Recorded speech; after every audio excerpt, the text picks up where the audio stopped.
38. Chronique éducation canine avec Michel Lacasse. Oui, avec Michel Lacasse qui est au bout du fil. Bonjour Michel. Bonjour. Comment vous allez?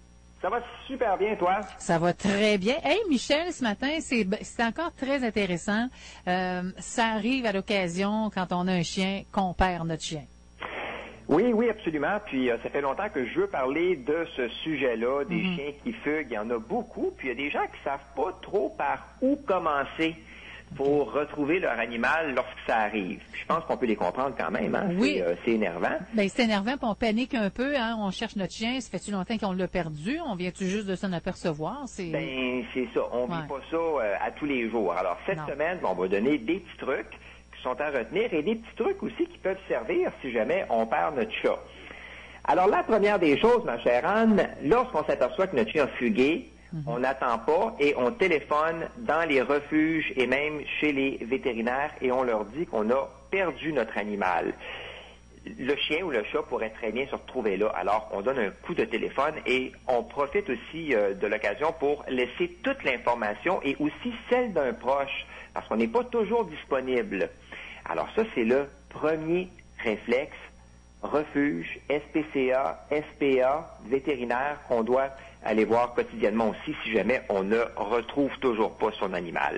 Okay. Ensuite, il y a les réseaux sociaux qui peuvent venir nous aider.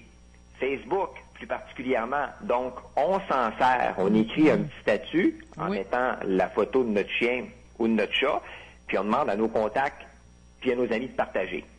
Oui. Comme tu le sais, ben, on peut atteindre là, des centaines de gens en faisant ça. Puis oui, ben il y en a qui réussissent à retrouver leur animal avec Facebook, Twitter et compagnie. D'ailleurs, toi, tu as même une page sur Facebook que tu me racontais. Oui, c'est ça. Je suis gestionnaire de la page Animaux perdus, trouvés, Maniwaki environ. Et ce qui est le fun, c'est quand les gens perdent leur chien, ben, avec une photo, numéro de téléphone, la date qu'ils l'ont perdu, l'endroit où le chien a été perdu. Et je te dirais que la plupart du temps, on retrouve le propriétaire du chien ou encore sinon... on met en adoption le chien. Donc, ça va quand même assez bien avec ça. Oui, c'est vrai, effectivement, on rejoint beaucoup de gens. Bon, alors ça vaut la peine finalement. Oui. Chose qui fonctionne aussi très bien, ben, c'est les affiches et plusieurs sur lesquelles on écrit en gros « chien ou chat perdu » avec une petite description de l'animal et sa race. Et là, attention, ça prend les deux. Parce que tout le monde sait, ou à peu près, à quoi ressemble un berger allemand, mais tout le monde ne sait pas à quoi ressemble un Welsh Corgi, parce que c'est beaucoup plus rare. Donc, description et race, c'est important. On met aussi une photo au milieu de l'affiche avec le nom du chien, évidemment, nos coordonnées, et si c'est possible, on offre une petite récompense et on le marque en gros. L'important, là, c'est que toute l'information soit visible, que l'essentiel soit là, et que l'affiche soit de bonne dimension pour que les automobilistes puissent bien voir. On ne met pas trop de choses également, parce que lorsqu'il y a trop de choses, on ne peut pas lire. Puis, on peut aussi faire imprimer de plus petites affiches pour les mettre sur les babillards, dans les épiceries, les dépanneurs, les petits centres commerciaux, les cliniques vétérinaires, bref, il y a des babillards un petit peu partout. Il faut savoir que c'est encore très regardé malgré l'Internet là en 2014. Donc, c'est gratuit et comme on peut retrouver notre chien, bien évidemment, on s'en sert. Autre chose, on va cogner aux portes. On va voir les voisins pour leur demander s'ils ont vu notre chien ou notre chat. C'est vrai. Il faut dire une chose, hein? C'est que lorsque l'animal part de la maison, il se promène d'abord dans le voisinage. Oui, il va sentir ailleurs, proche de chez lui. C'est ça. Donc, il y a peut-être quelqu'un qui l'a aperçu et c'est pour ça qu'il faut aller faire le tour du voisinage qui pourrait peut-être nous fournir de l'information importante, c'est-à-dire l'heure à laquelle le voisin a vu le chien et ainsi de suite. Ça pourrait venir nous aider dans nos recherches. Il est certain que si on nous dit « Hey, j'ai vu ton chien il y a 5 minutes », ben il est probablement pas très loin. On a juste à l'appeler en disant « biscuit, biscuit ». Oui. C'est ce que tu fais, toi, hein? Moi, je dis une traite, parce que, mais là, je l'ai plus, mes chiens, mais j'avais déjà perdu Tilou, puis je disais, Mamie va te donner une traite, puis là. Bon, là, ça fonctionnait. Ça fonctionnait. Bon, OK. Alors, si ça fait 5 heures, par contre, le chien a peut-être parcouru un peu plus de distance. Donc, on va cogner aux portes, puis on demande aux voisins de garder les yeux ouverts également. On peut aussi mettre de petites annonces dans les médias locaux.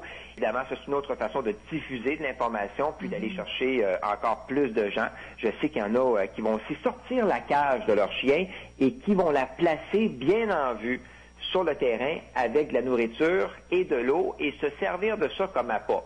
D'ailleurs, cet été, il y a quelque chose qui a été largement partagé sur Facebook et qui ressemblait pas mal à ça. Ça, c'est un petit truc qui peut marcher à condition de bien surveiller. Il est sûr que, oui, il y a d'autres animaux là qui peuvent en profiter pour aller se servir dans les bols de notre chien ou de notre chat, mais ça pourrait aussi être le cas de notre animal qui est perdu. Alors, comme tous les moyens sont bons, ben celui-là aussi est à garder en tête. Puis l'important lorsqu'on perd un animal de compagnie, là, c'est de ne pas se décourager. On doit travailler fort, on doit s'organiser pour que le plus de gens possible soient au courant, mais c'est comme ça qu'on finit par le retrouver. Et attention à ceux qui volent les chiens. Ça existe, hein? Oui, ils hein? mettent en vente sur les sites Internet de petites annonces, là. OK. Moi, j'ai un client qui a presque perdu le sien de cette façon-là dernièrement. Il n'y a pas plein de gens qui font ça, là. Je ne veux pas faire peur aux auditeurs, mais il y en a quand même. Donc, lorsque Pitou est dehors, on garde un œil sur lui. Et si on n'est pas clôturé et qu'on n'est pas en mesure de superviser, on l'attache en lui donnant quelque chose à faire et on évite les fameuses clôtures électriques qui sont une belle façon de perdre notre chien, justement. Et ça, ben, je vais essayer d'en reparler. Je sais qu'on en a déjà parlé, mais je vais essayer d'en reparler au cours des prochaines semaines. Michel Lacasse, je vous remercie beaucoup. Puis c'est vrai, il y a un mouvement de panique qui s'installe quand on s'aperçoit qu'on perd son chien. Ben, je comprends. Donc, on ne sait plus quoi faire. Donc, les petits trucs, ben, on les a donnés ce matin. Merci, Michel. Bonne semaine, bonne fin de semaine. Ben, bonne semaine et bon week-end. Toi aussi, bye-bye. Bye-bye.